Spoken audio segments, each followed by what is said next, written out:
susunod, bawas-bawasan mo yung katangahan mo, ha? Nang hindi ka nakakadisgrasya ng boss mo. Now go get a mop, clean up your mess.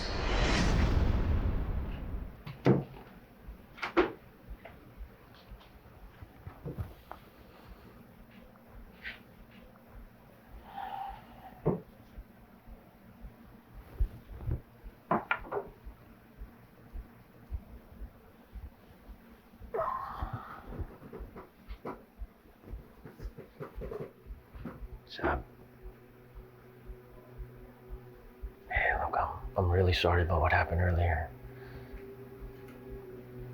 Hey, you know it's all part of the act, right?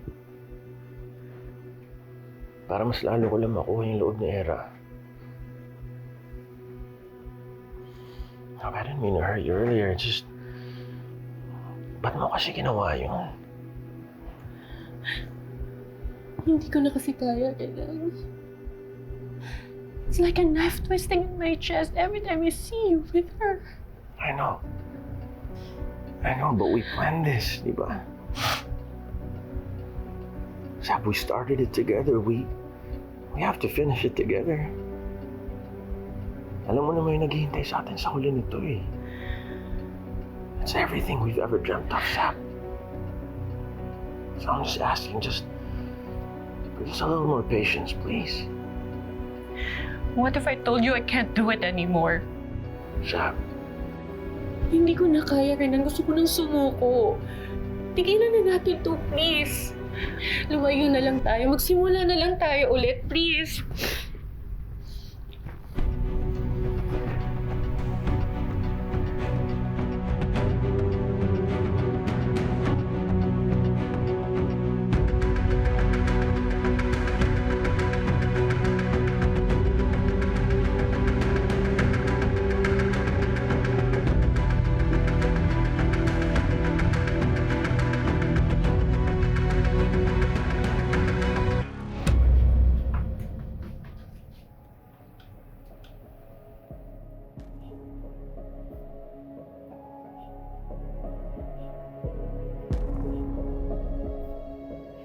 Alam ko na tuso ka, Renan.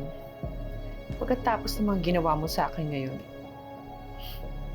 It's only a matter of time bago mo ko itapon. Pero hindi ko nahihintay na mangyari yun.